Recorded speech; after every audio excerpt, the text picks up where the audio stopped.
What's going on, everybody? Happy Thursday. Talking baseball. JT, Mangone, myself breaking down. Nice little 5-game slate. Sweating out some early baseball. NFL draft later. Got NASCAR, I think, this weekend. Got some fights. Got NBA playoffs tonight. It's a great day. Great weekend to be a sports fan. JT, how's it going over there? Man, it's going good, Title. It's Thursday. The Braves, after a long delay, are back. They're beating up on the worst team in baseball. But I got to start with a question for you, and that is, would you consider the Bucs season a failure? Yeah, but I like the interview as well. We heard today actually there was a rash of deer suicides out in the Deer District, that they were jumping in front of vehicles. It was scary, but listen, I feel for you. As really, I guess, a Hawks fan now, it looks like they're probably going to be eliminated tonight or in Game 7. But we'll move on to baseball and talk about happier things. Yeah, it's a failure, but I do like what he said as well. I'll just leave it at that. It's unfortunate. I thought what he said was great, turning it around on the reporter saying, hey, but it's something we talk about at DFS all the time, right? Especially on slates like even this one, or a lot of slates we've seen this week, where people are playing the same teams day after day, and not every day you're going to be able to bring your A game and have the most success. So I think there's a lot that he said that's true in life as it is in sports. So we're just having a little fun with you, because really they've been so goddamn good. It's hard for us ever to kind of play with you about them. Yeah, no, I mean, they got their championship 2021 living back home too. It's easier when you're all the way out in Arizona. I am going back next weekend, so which is a little sad. I was going to plan on some of my plans change, but it is a little easier to swallow when you're many miles away, not at the Deer District. Mangone's got a grin on his face the past 5 minutes, the biggest smirk. His Celtics going to do it tonight. My Bucks out. Mangone, say what you got to say, man. Yeah, I mean, title at the party, right? He was like, oh, man, want to bet who goes further, Bucks or Celtics? But he never placed the wager because Title's just, he likes a good line. He said, we can get better lines in the books. But you actually said that, and I agreed. You were the sharp one. No, I wanted – well, we both agreed, yes, it's smarter to do that. You brought it up first, but it was like, yeah, good point. We don't need to make this wager. But I am excited. Jay Crowder was not the difference. He didn't get the job done. Yeah, that's why. I'm telling you, Mangone, that is why, because they didn't play him. They got dusted. Yeah, that was it. It was because they didn't play him. Come on, I told you the whole time. They traded all this stuff, and they didn't even use the man. They were not a Jay Crowder away. I'm sorry, Title, but it's sad to be a Milwaukee Bucks fan. It's sad to be a Milwaukee fan, to be honest. I was thinking of you, Title, as a Packers fan also. This was the week they traded Aaron Rodgers too. We kind of knew it was happening, but it's definitely sad to be a Milwaukee fan right now. You got to hang the Deer District antlers up. You got to hang them up for a couple months or so. You can't put it on there and go to Milwaukee and jump up and down with the boys. But it's okay. You'll watch Tatum go and win his title with the Celtics. Should be a lot of fun. But overall playoffs are a lot of great time right now. I get to play JT Hayes' Hawks tonight against Trae Young. We'll have showdown content for you guys, so be sure to check all that out. Rubio's got the playbook up. It'll be a lot of fun. It'll be good to sweat out a nice little Game 6. I know JT Hayes was probably planning on going to the Janet Jackson concert down in Atlanta tonight, but they double booked. So now you got to go. You can't go to the concert tonight, JT. I'm sorry about that. No, I mean, thank God the Braves are out of town tomorrow. Otherwise, I would have a real choice 2 nights in a row, because then it'd be like, do I see the Braves? Do I go see, Janet? I mean, it's just – but I'm excited because this weekend, finally, my own baseball season starts up. And look at these beauties that I got. I got some nice new batting gloves for this season. Look at these. Check them out. All right. I like the white ones. And, yeah, the white ones are sweet. And we changed the name of our team. My team has been the Mets, and you guys know that I'm a recovering Mets fan, and they're the worst-run organization in the history of franchise sports. So we changed the name, but I wanted the Blue Jays. I got outvoted. We got nice, beautiful baby blue jerseys, but we're now the fucking Twins. So I don't know how it's going to go. You're the what? You said you're the what? The Twins. Twins, so, okay. Baby blue jerseys and hats are on order, and we'll see how this goes. Interesting experiment this year. Hopefully you don't disappoint every other night like they did last year for us. We're going to talk about that, because they're going to be very popular on this slate, and we'll see how we feel. We'll see how we feel. Sounds like a great slate to fade them. I'll say that. Mm-hmm. There we go. Five games. We'll dive into that slate. I'll say hi to a couple people in YouTube chat first, though. Pair buys in here, self-made, not for me. Cesar Martinez, Lycan, Mr. Mike's daddy, collectibles, Jay Burton, Zach Smith. Already said Cesar Martinez. What's going on, guys? Williams in here. JT's talking to some people in chat. Baho Jenkins. Appreciate all of you hanging out with us. All we ask from you is a like button, then big red subscribe button as well. JT, you were bringing up this slate. I guess we'll dive into pitching. We'll wait on the Twins. We'll have enough time to talk about them. But pitching, man, Garrett Cole. It's the opposite of the early slate, especially with weather. There's weather concerns for Wright. SP2 was pretty gross. I mean, today Garrett Cole, McClanahan, Dylan Cease 9-2, Heaney 8-4. 5-game slate. I guess we can group all these guys together. What are you doing at pitching today? The ownership's going to be condensed up top. It's going to be Cole, Shane, Cease, and then Tyler Mahle. Andrew Heaney's coming in at 11%. The Yankees scored 1 million runs yesterday. The roof is open in Texas, but I think it's a spot here where maybe you could take advantage of that ownership, right? Maybe play a little bit more of Andrew Heaney, even though it is a good matchup for the Yankees. Joey Lucchesi is going to be popular. I think Kyle Gibson is going to get a lot less ownership than maybe he would otherwise, considering he's coming off of that 35 fantasy point performance against Detroit. But Lucchesi is a guy at 30% ownership. I mean, this is a guy who's been bounced around a number of different franchises and started the year in the minor leagues, up and down really between major and minor league baseball the last couple of seasons. He had a great performance last time out against the Giants. He got really the perfect environment in San Francisco against a team that sucks on a cold night. Now he faces the Nationals, who also aren't very good, but they just don't strike out as much against left-handed pitching. Shane McClanahan didn't have an upside game against them about a week and a half ago. So at that ownership, I think Lucchesi is the guy that I'm going to be way under, if not have absolutely none of. And we'll talk later about what I think about Washington. But so I think for me, it's going to be McClanahan up top, just how bad the White Sox have been, followed by Cole. Cole, their salaries, I think, are actually fair. They're right where they should be. Cole has more innings and pitch upside. We know that Shane McClanahan is probably 6 innings and done, but we also know that he could strike out 8 or 9 guys in those 6 innings. The wild card for me here, because he hasn't been as good as he is early on, is Dylan Cease. And the Rays, we've seen what they've been doing all throughout the early part of the season, but we also saw last night they still will strike out. This team isn't going to go on and score 8, 9, 10 runs every night. And in this matchup, I think if Cease has his breaking pitches working, I think he can be a guy who at least vies for one of the top scorers on the slate. And then Tyler Mahle against the Royals, who are going from a great hitting environment in Arizona up into Minnesota, where it's not quite as chilly as it has been. But I think Mahle here, who's always been a better pitcher at home, on the road, but now he's back in Minnesota where that seems to have leveled off, is probably the guy that I'll go to in the cheaper range. And then I just can't believe that Kyle Gibson is going to have anywhere close to the same type of performance that he had last time out against the Tigers. Javi Baez scratched. That's actually a good thing for the Tigers lineup, the way that he's been playing this season. So if I needed to go down that low, I think I would go Gibson over Lucchesi. I like it. I think Gibson will be lower on there too. Mangone, is this Garrett Cole definitely highest owned pitcher on the slate? Lock and load if you had like 30 lineups, so you just played 100% Cole. There definitely is other options. McClanahan, what you doing that pitching on the slate? Yeah, this is definitely a slate where Garrett Cole is like the clear option up top that you want to play, right? And I typically eat chalk at pitcher a little more than others. Now, if you're kind of watching, right, you never know, we got new baseball fans in the chat. You know, chalk is like the guy that's like the most highest owned pitcher, the most optimal pitcher, and he's going to be the guy that I think we want to play today.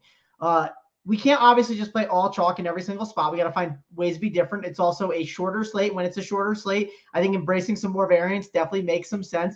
I won't be doing it with Garrett Cole. I think Garrett Cole is the option that I want to go to. The question is, how do you handle SP2?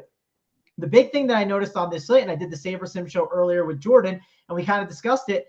I mean, what pitchers on this slate are like, are you like dying to target, right? there's not a lot of pitchers that you want to target on this slate. Typically, there's a lot more options. So it is, even though it's a short slate, there's actually some better pitching options than you would think. Overall, Garrett Cole is the guy, though. I think the second best option, if you eliminated Garrett Cole, let's say for some reason rain was showing up and it wiped that game out, then the guy I think would be Shane McClanahan. I think he would end up being the number one option that I would go to. But it's hard to obviously spend for both Cole and McClanahan. It's certainly possible, but that would be the way that I would be going. I noticed the strikeout prop on him is at 6.5. Cole's got a 7.51. Both are really, really strong options. I think JT Hayes brought up really good points with Mahle, and you could make the case that if you didn't have Garrett Cole in this slate, that Tyler Mahle could be even better than McClanahan just because people might want to take the savings. It's a pretty good matchup for him. Strikeout prop definitely is not bad. It's at 6.5, but it's heavily juiced on the under. But still, that's pretty encouraging for a guy that's in the 8K range going up against a Kansas City Royals team that we're perfectly fine attacking. We're not that scared of that lineup. Yes, there are some bats that are good in it, but if you kind of look, this Royals team, I went through it on a bunch of shows that we've been on so far. That just bottom of the order is rough. So I'll pull it up now. Michael Massey, Hunter Dozier, Nicky Lopez, and Jackie Bradley Jr. I mean, any lineup with Jackie Bradley Jr. and Nicky Lopez, I don't know if they could start for JT Hayes' Twins team. That's just being honest. They're not that good. So, yeah. Overall, my defense a little bit. But one note on the Mahle K prop, it was at 5.5 earlier, so it jumped up. Okay. No, that's a good point. So the fact that it jumped up, there's clearly people betting on that. So that's encouraging. Overall, Mahle is probably the SB2 that people are going to. And then McClanahan is definitely, another good option. We should talk about Joey Lucchesi a little bit because he is definitely going to get ownership. I talked with Jordan a little bit about this on the on the SaberSim show, and I thought he brought up really good points. One thing he likes to do on SaberSim, the optimizers that we have over here at Run Pure, is he likes to kind of research a slate and just run all the different simulations and see which pitcher is kind of chalky that's popping up a little too much. And his lean was kind of Lucchesi, and I kind of agree with that. I think you can make a really strong case that there's some really good options on the Washington Nationals today that are good leverage plays and making a good fade on this cheap option. So overall, I am not that interested in Lucchesi. I think he's going to be someone that I end up fading. I'm probably going to likely spend up a little bit more for some of my SPs up here. And Malle's perfectly fine at 8K as like a spend. I don't need to dive down to these cheap pitching options. I'd rather target them. And Zach Greinke, I'm not saying I'm playing him today, but he's not a guy I like to target. We'll obviously talk about the Twins, but some of these old guys, they just find a way to get the job done. This is lining up as like a really good slate for me. It looks like me and JT Hayes are aligned. And when I'm aligned with my guy JT Hayes, good things happen. So what's your top three to round out pitching? Your top three in order, then I'll go to JT's. Mine would probably be Garrett Cole 1. It's probably McClanahan 2, and then I'd say Mahle 3.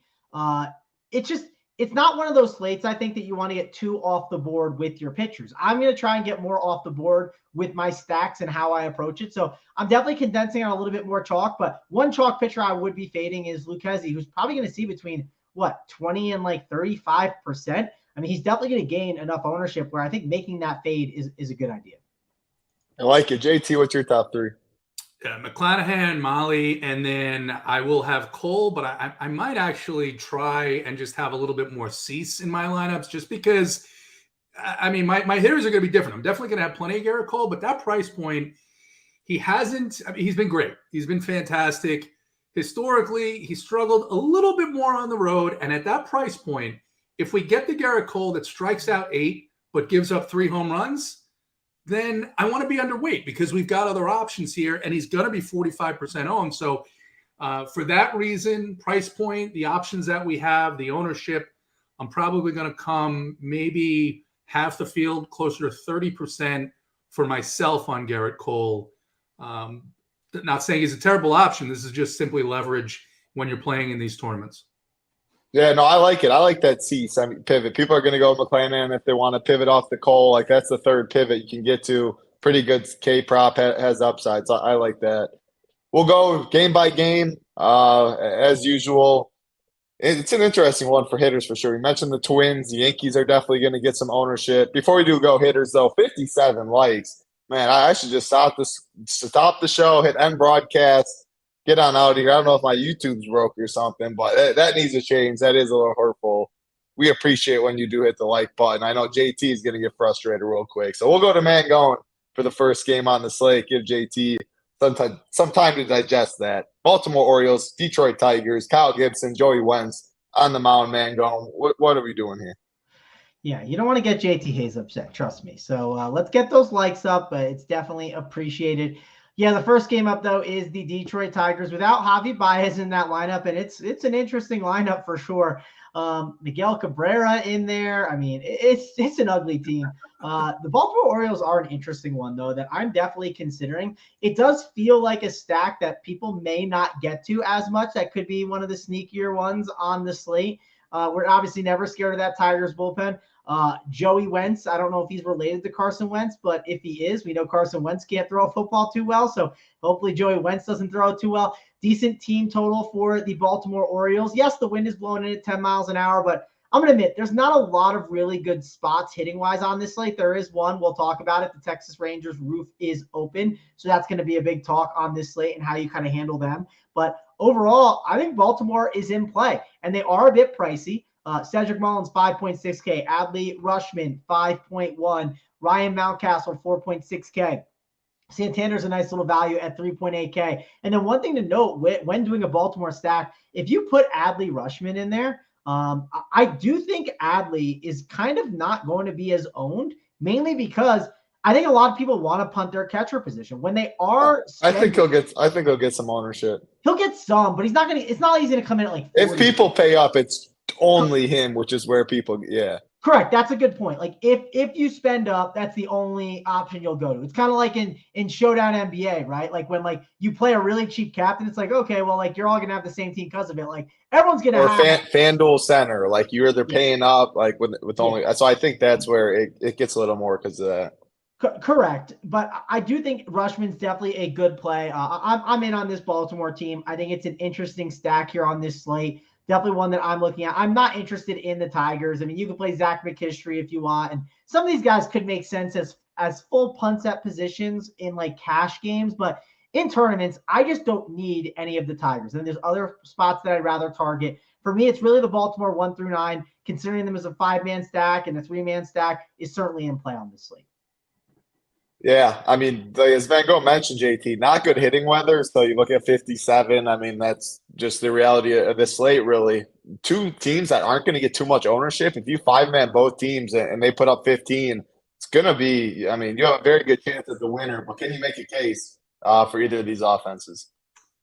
Yeah, I mean, I think I can make a case more for going 3-3-2 on this slate, to be honest. Right. And I mean, I'm definitely going to have 5-2s, but when you have a slate where the run totals, I mean, we've seen slates this season with run totals where there are 4 or 5 teams between 6.5 and 5.5 runs. That's not what we have tonight. We have Minnesota projected that, the highest run total, followed by the Yankees and the Mets. And then Baltimore comes in fourth. They're showing about, 10 to 20% ownership on their better players. I don't think they're bad plays.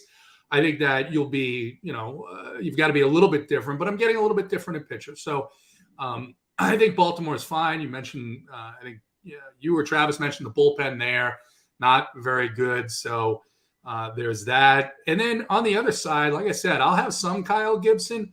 I don't think it's crazy to pick out 1 or 2 of these Tigers and mix them in some of your stacks because they're going to be very, very low owned on this slate outside of McKinstry, who's now leading off. So he may get a little bit of ownership just because he's cheap, but definitely not crazy to take a chance here. We've seen that Baltimore's starting pitching and even some of their relievers, especially the middle part of that bullpen, has struggled at times. So I'm not going to be very high on them, but I'm not going to cross them off and say I'm not going to have any Tigers. I'll have a handful. Yeah, makes some sense. Like I said, I don't see too many. 5-man Detroit stack. It is only a 5-game slate, but 5-man Detroit stack will be one of the more contrarian options on the slate. Keep it rolling to definitely 2 contrarian offenses, a 7 total in Chicago, White Sox, Rays, Shane McClanahan, Dylan Cease on the mound. JT, I mean, 2 good pitchers. It is a short slate. Can bring in game theory. I think if I'd go game theory, I'd rather just pick against Cole, who's going to be by far the most chalky pitcher, instead of Cease isn't going to get too much. McClanahan's going to get some, but not on Cole's level. I don't know. Or do you like? Do you like one of these offenses? Have you seen something wrong with one of these pitchers? No, I can't. With Tampa Bay, right? The point about McClanahan is McClanahan does not have that innings complete game upside that Cole or Cease or Tyler Mahle has. This is regardless of talent, right? And so once he starts getting, he's not there yet. At 10K, he's getting close to that point where it's like, depending on the slate, if there are other options, he's just not going to be worth a certain price point because he's going to have to be absolutely pristine and go absolutely nuts in order to make it work. I think this price point is approaching that, but it's not quite there yet. With Cease, he hasn't been good, so it's going to lower his ownership a little bit, not a whole lot. I think Cole being very popular is going to do that on its own. So I'd rather take chances on Cease than, a Tampa Bay team that is always very hard to stack because the affordable pieces are all interchangeable in Kevin Cash's mind. So if they bring in a lefty out of the White Sox bullpen, then, 3 of these hitters, maybe 4, are going to switch around and be completely different. We're seeing this with a lot more teams. In fact, a lot of these teams going to using more of these platoon guys. So, I mean, maybe a few shots in stacks. If you're multi-entering, I'm probably playing about 75 lineups. I can't see myself having more than 1 or 2 of either of these lineups tonight. Yeah, I'm with you there. And anyone sweating early baseball, Brandon Drury, man, these Angels been getting the job done. 3-run bomb for Drury. Mangone, you can just say pass, move on if you want. Yeah, I mean, it's close to it. I mean, McClanahan and Cease, both really good pitchers. It's not in Tampa, it is in Chicago. You could make the case, like, Tampa Bay feels like they can hit anyone right now. So game theory wise, you could make a case for Tampa Bay. And I know when I did the SaberSim show with Jordan today, Tampa Bay kind of popped up randomly, and we were pretty surprised by it. But overall, I just think this is a good fade spot. It's a 7-run total. Like, if a 7-run total beats me, it beats me. I'm perfectly fine with it. So, yeah, I'm just going to fade this game and call it a day title. Yep. Let's move to the next game. Again, we appreciate it if you do hit that like button for us. Helps us out a lot. Washington Nationals, New York Mets, Trevor Williams, Joey Lucchesi on the mound, 8.5 total. Man, this Nats lineup is gross. Low team total. Not good hitting weather. But Lucchesi's going to get some ownership, man, going just as SP2 with the pricing and how the slate works. It's gross. Are you going to get to any Nats? And then these Mets are definitely interesting on the slate. Yeah, I definitely think the Mets are going to be a team that people are going to gravitate towards, and for good reason, right? Trevor Williams, not that good. The Nationals bullpen, not that good either. I know JTA's loves a good revenge game. It's a Trevor Williams revenge game. I don't know if he can get behind that, but it's there. It's worth talking about. But Brandon Nimmo at the top, 4.6K, definitely going to be good. That 1 through 5 is solid. And then you have to decide, how do you want to handle this bottom of the order, right? Like this Francisco Alvarez as like a punt option at catcher. I don't know much about him. I don't know if he's any good, but if you want to throw him in the 5-man stack, I'm not going to X him out of the pool. Brett Beatty, we know the power and pop that he has. He's been playing a little bit better. It could be a good spot for him here against Trevor Williams. So overall, this 1 through 9 is definitely worth looking at. But when you play the Mets, and I like to always mention this when you talk about a team that's going to have some ownership. If you play them, just don't sit and play the 1 through 5, right? You can't just play the 1 through 5, play Garrett Cole. It's just something you can't do. So overall, that's going to be how I kind of handle this Mets team. I do like this national side a little bit. There are some cheap value options that I think make some sense against Lucchesi that people might not go to. First of all, we don't love the catcher position. I mean, Ruiz definitely has enough power, I think. You got Lane Thomas. I like him at 2.8K as a value. I don't think he's bad. Joey Meneses, if you want to use your first base position for him, he has enough power. Alex Cole at 2.5 in the 1 hole.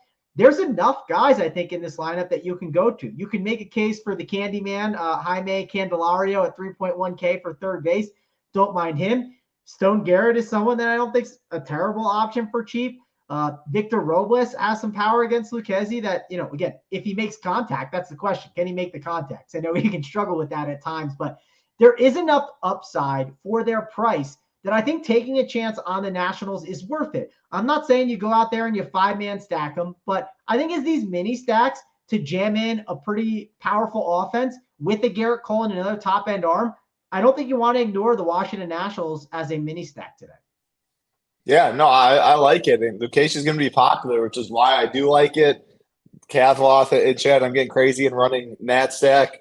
JT, it definitely sounds gross. There's no doubt about it. But when you factor in ownership for Lucchesi, very cheap prices, can play Cole, whatever you want with, the expensive stack, like, are you going to get 10 in your 75 teams? I mean, the Oakland Athletics won a slate 2 nights ago. And this is a scenario where we've talked about Lucchesi. We've talked about the fact that this is not some stud prospect. But Travis, let's talk about Francisco Alvarez. He's one of the Mets' top prospects. For as long as I've been alive, the Mets have been overvaluing and overrating their top prospects. The reason why he was not up in the major leagues sooner is because he absolutely sucks defensively. And so you got a Washington team that can run. You've got a pitcher that's prone to power. You've got guys who, a lot of these guys are, middle of their career or earlier in their career, platoon players. Michael Chavis down at the bottom of that lineup, right? He's the one that I think you would be a little bit lower on because he's probably going to be out of the game once you get a right-handed pitcher in there. But I actually like this Nationals team. I like the spot, 4% owned here. And look, if they get into that bullpen early, they're not going to get the decent relievers that you see at the back end. Remember, there's no more Edwin Diaz this season.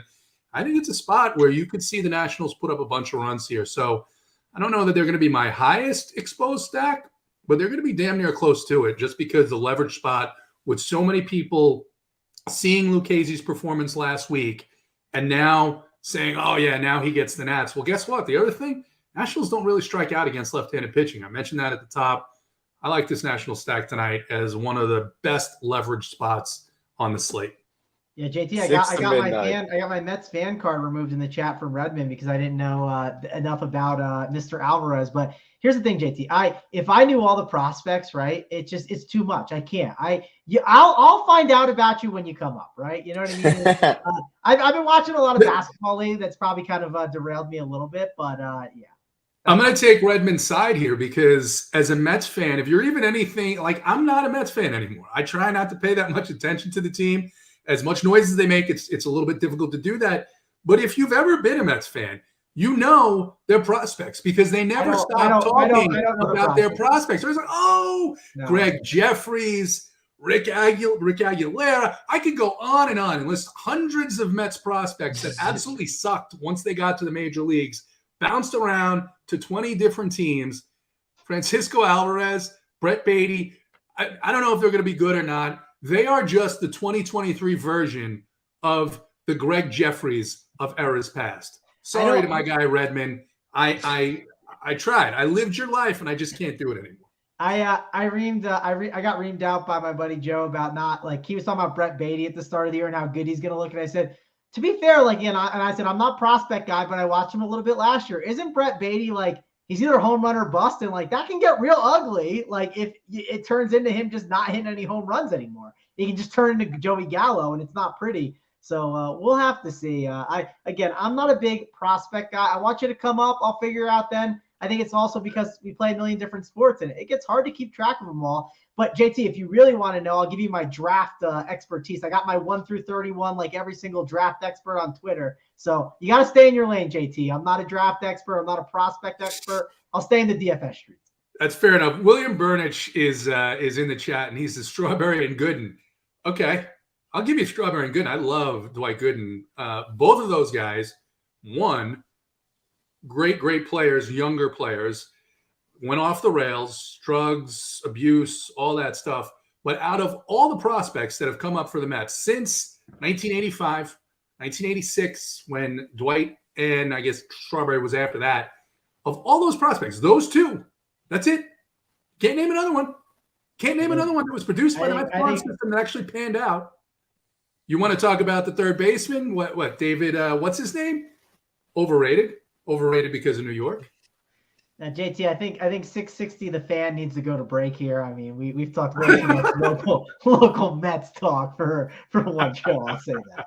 Redmond's got to be tilting his ass off. And we do this all the time. He knows how I feel. I said it. I've lived his life. It's a terrible life. Everyone thought, Steve Cohen's going to come in and he's going to buy everything. How's that working out? He spent what's the payroll? What's the Mets payroll? $700 million? I mean, it's probably half that, to be honest. But what are they doing? Come on. Well, our viewership definitely went up during this rant, and that's not because of you guys. You would have lost viewers if it was. It was because Ohtani just let up a 3-run bomb. So everyone's dead teams from the early slate are trying to go make money on the main slate, and we're saying play Washington and we're saying play Washington Nationals. So that's how this show is going. It is a 5-game slate. I like it though, JT. I do like it. We got 2 games left, and if you did just get in here, we do appreciate if you hit that like button. Want to get you the plays of the day. 2 games left. Kansas City Royals, Minnesota Twins, Zach Greinke, Tyler Mahle on the mound. JT, Zach Greinke, man. Dude's still doing it. We've mentioned the Twins on the pre-show. I don't think you're going to be getting to him, but tell me if I'm wrong. I mean, even his last start on the road, and this has been a thing with him the last couple of seasons, right? He's been bizarrely good at home, and not dominant by any means, but pitching into the 6th, 7th inning, getting you that 16, 17 to 20 fantasy point range with possible wins when the Royals hit the ball. But on the road is where you wanted to attack him. But he hasn't been, like you said, that type of blow-up pitcher. We know all about the Twins when they're popular. They're projecting here as one of the top-owned stacks on the slate. And it's just, I think, a time to go underweight on them. I mean, I'm definitely not going to fade them because, yeah, the opportunity could be there against Greinke in this Royals bullpen. But I think by far they are the team that disappoint the most when popular. And Greinke's the guy, even his last start against the Angels, looked like it was going to go poorly. He somehow keeps it together. 5 innings, 4 earned.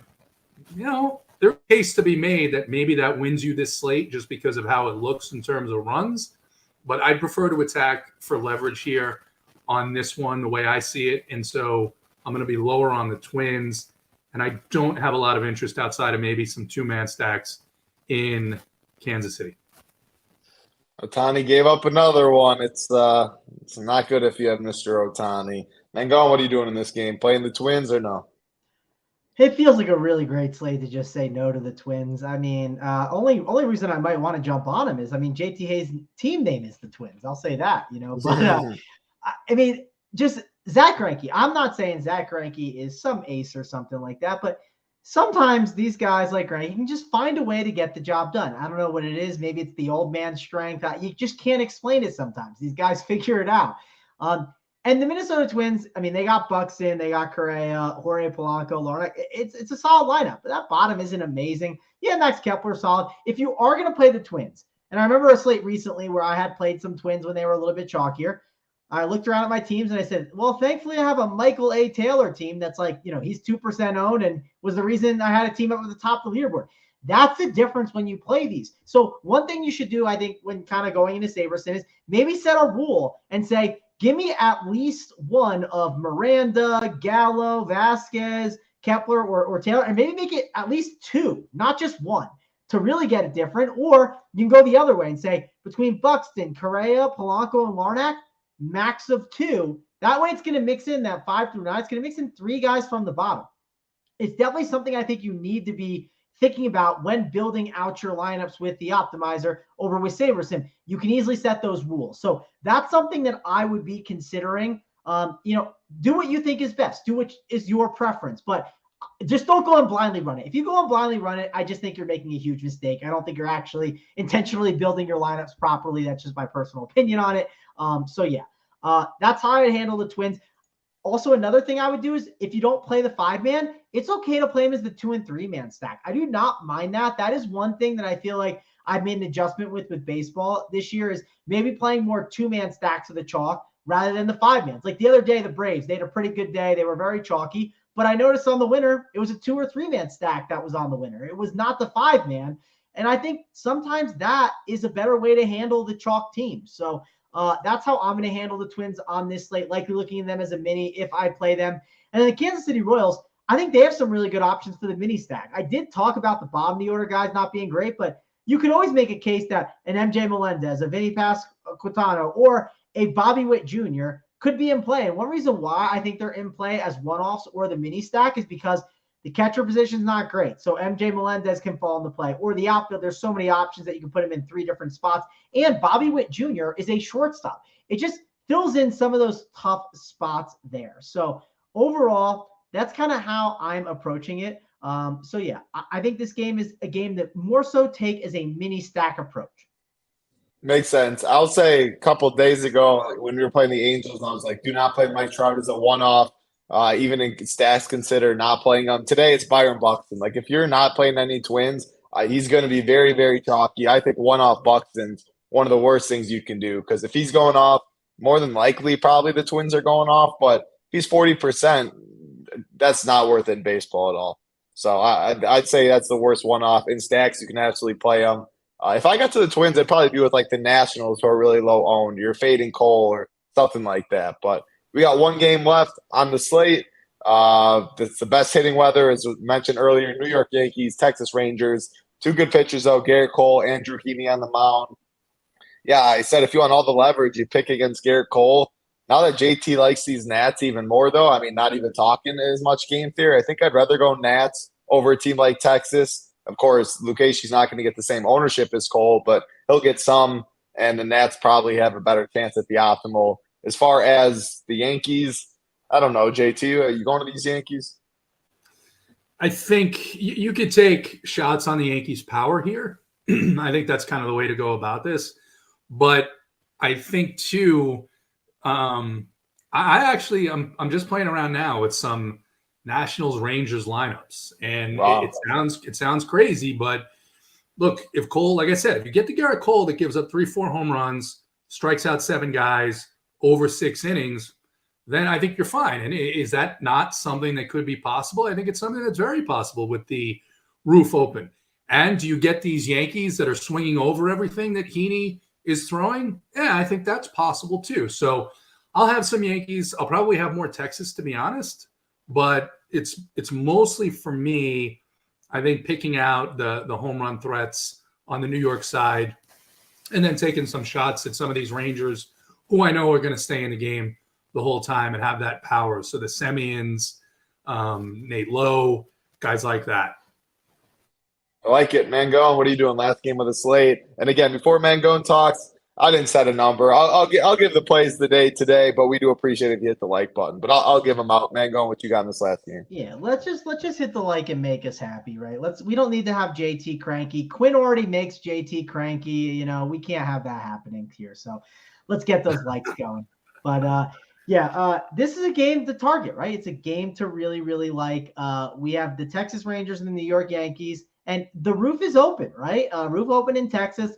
Nice and hot. It's got to be the best game environment. I know, Title, you're a game environment kind of guy, so definitely going to be a spot that I know you're interested in.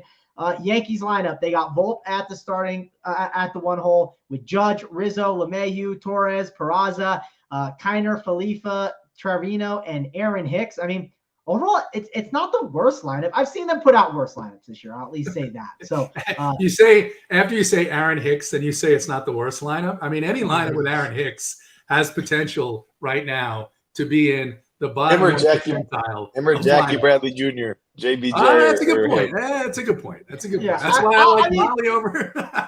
maybe I'm biased, but Aaron Hicks hasn't been that bad to me. I'll say that. But it was like 4 years ago, and he was a cash play every single day at 2.5K. Yeah. Always cheap and always got the job done. But again, I've seen a worse lineup this year. But they're going against Andrew Heaney. Andrew Heaney is a guy that we could definitely target here. And I think it's a good spot for some of these Yankees bats. What? Lucia's talking about Kiner Falefa.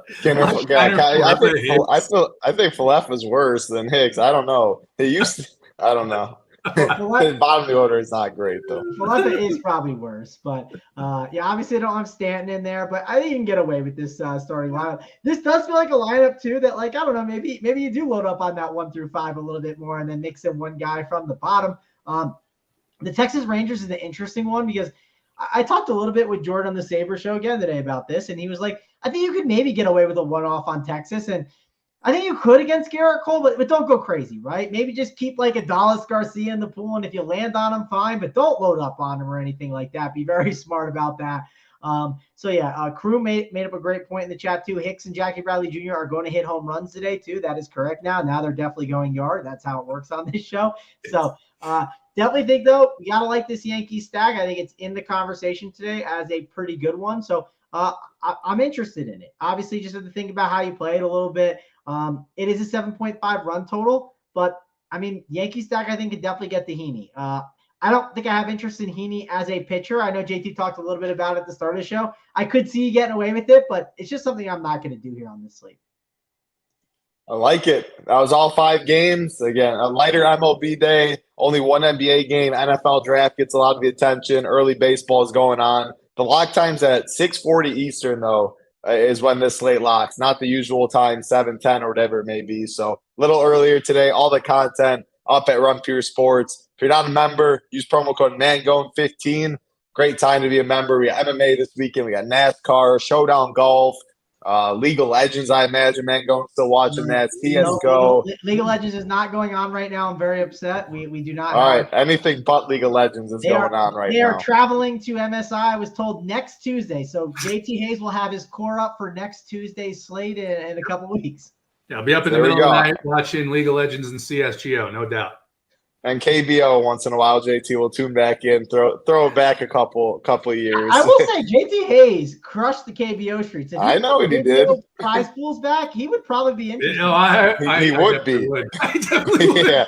Yeah, I know you would. I know he was crushing it back then. It was a good summer. Yeah, so we'll get into the plays of the day, though. We appreciate it if you do hit that like button. I'll start with myself first with the SO play of the day. I want some leverage on this small slate. I like the Nationals. JT liked them a lot too, which made me excited. Joey Meneses, way too cheap, right in the heart of that order. 3.4K, Joey Meneses, going to go deep off of Lucchesi, who's going to get some ownership. The SO play of the day. Let's go to France. Let's hop on this plane. Eiffel Tower play of the day, JT. What do you got for us? Good. I was worried because, one, when you started talking about the Nationals, that you were going to take my play of the day. But now, by coming to me instead of Sweet Travis, he can't take my play of the day, which is Lane Thomas in the middle of that Nationals lineup. He also is leaving the yard this evening, and then he's going to hop right on over. It's about a 15-minute drive. JFK, clear customs, and on over. Have a nice croissant for the morning. Mangone, ping pong play of the day. Are you going to throw Keibert Ruiz in there to go back to back one time? I've never had this happen on the show. I was going to say Meneses, but then I said, let's fill the catcher position with an easy Keibert Ruiz. Before you jump on Air France, JT Hayes, make sure to pick up Mr. Ruiz over for the Eiffel Tower play of the day. For the ping pong play of the day, it's my guy, Keibert Ruiz. So he's my play of the day. We're going to go with him. I love that 3-4-5. That's going to be my mini stack, and we'll see what the 5-man ends up being. I'll post it in the Discord chat for the people today so they can get the winners from us. We'll send them a Meneses, Ruiz, Thomas, bang, bang, bang. Mangone, JT, on Titletown. Have a great night.